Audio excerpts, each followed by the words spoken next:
Assalamualaikum warahmatullahi wabarakatuh.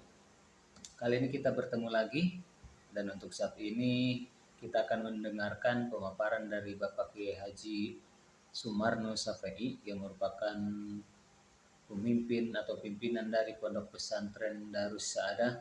Beliau akan memaparkan setidaknya ada 7 penyelewengan atau penyesatan yang dilakukan oleh Mama Gufron yang saat ini sedang viral di seluruh media sosial. Apa saja 7 penyelewengan tersebut? Mari kita saksikan video selengkapnya. Wah, ada 7 poin setelah saya lihat dari tayangan-tayangan yang ada di dalam YouTube yang viral akhir ini. Ada 7 yang saya lihat, bahkan barangkali saya lebih sedikit, majelis ulama lebih banyak. Saya bikin singkat saja, ada 7. Artinya saya gak berani mengatakan sesat dulu. Ini penyelewengan, kelebihan. Pertama, mengaku mengarang 500 kitab dengan bahasa Suryani. Oke, yang pertama menurut Bapak Kiai Haji Sumarno Safei, penyelewengan yang dilakukan oleh Saudara Gufron ini yaitu dia mengaku mengarang 500 kitab. Itu yang pertama. Kita tidak tahu siapa pentasisnya. Ya. Yang kedua adalah mengaku dirinya bisa tadi berkomunikasi dengan para malaikat. Sedangkan malaikat itu adalah. Dan yang kedua, menurut Bapak Kiai Haji Sumarno ini adalah Gufron atau yang sering akrab dipanggil Mama Gufron Al-Bantani ini mengaku bisa berkomunikasi dengan para malaikat.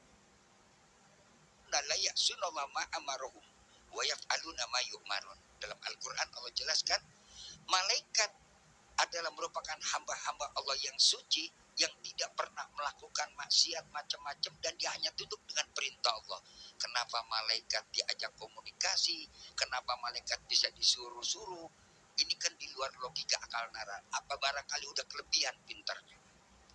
Yang ketiga, ada satu lagi yang aneh, seperti tadi ditayangkan dalam TV kita, menjaga gawang neraka, luar biasa. Bayangkan, kita bisa pikir berapa.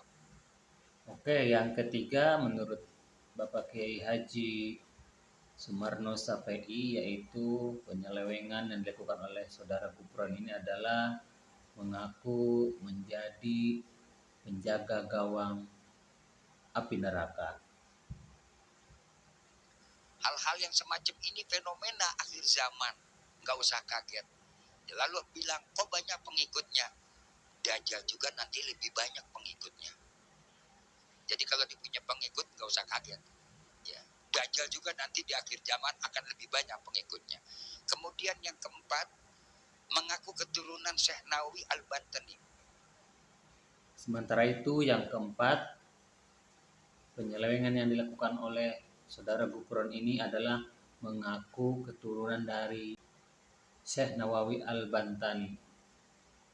Hebat lagi, begitu diteliti, dicek, ternyata cangkokan. Dan yang kelima, yang lebih mengerikan dahsyatnya, sebagaimana sabda baginda Rasul Nabi kita Muhammad sallallahu alaihi wasallam, "Man kadzdzaba alayya muta'ammidan falyattabawa maq'adahu minan nar." Menyampaikan satu hadis, dan saya belum pernah ketemu ada satu kitab matan hadis yang memakai bahasa Suryani. Semua matan-matan hadis menggunakan bahasa yang disampaikan oleh baginda Rasul Nabi kita Muhammad Sallallahu Alaihi Wasallam. Ini gak jauh bahasanya, makoli atau makroni, saya nggak ngerti. Ya, itu yang kelima. Yang keenam, sebagaimana kita sudah maklumi, memiliki satu kelebihan yang luar biasa, bisa berbicara dengan roh orang yang sudah. Dan itu hanya Allah berikan kepada para nabi dan rasul sebagai mukjizat. Berarti sudah, kalau orang sudah seperti ini, sudah menyamakan dirinya sebagai nabi dan rasul.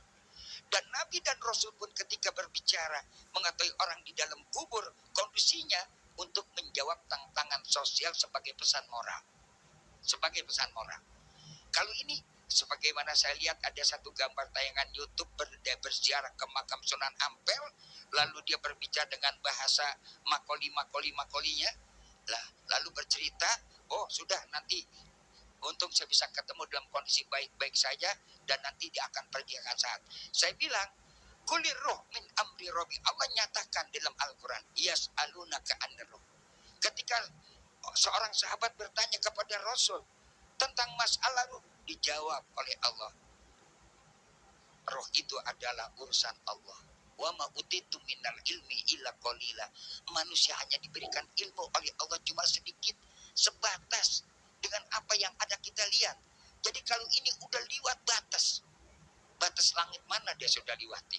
Mudah-mudahan bisa kembali ke alam. Indikasi penyelewengan yang Pak Kiai utarakan ini sumbernya apakah Pak Kiai mengumpulkan video, cuplikan di media sosial atau sudah interaksi langsung dengan yang bersangkutan? Alhamdulillah saya belum, mudah-mudahan nggak dipertemukan. Saya ngeri bertemu dengan orang yang semacam ini. Kenapa? Sesuatu yang ada di luar nalar logika kita, tentu ada sesuatu di balik itu. Lebih baik saya nggak ketemu, untung aja ada video yang viral. Saya Tabayun ketemu langsung Pak Kiai. Saya kira nggak perlu tabayun lagi, dia sudah mentabayunkan dirinya. Kalau kita bertabayun bertemu langsung, dengan viralnya dia sudah mentabayunkan, mempublikasikan dirinya. Bukan sekedar cuplikan, langsung ada videonya. Kalau barangkali di TikTok anak cuplikan, tapi kalau video kan ada durasi sekian panjang, sekian menit, ada yang 1 jam, ada yang 8, ada yang 36 menit, 46 menit. Apa kurang yakin dengan pembicaraannya? Kan gak mungkin disampaikan kalau tanpa ada tujuan tertentu. Nah, lalu yang terakhir, tentunya yang paling amat mengagetkan lagi, bisa bahasa Suryani. Bahasa Suryani ini adalah bahasa kuno yang sudah ditinggalkan dan paling sekarang dipakai di Jadi yang ketujuh, penyelewengan yang dilakukan oleh Mama Gufron ini yaitu mengaku bisa berbahasa Suryani. Sementara bahasa Suryani itu sudah lama ditinggalkan oleh bangsa-bangsa Arab.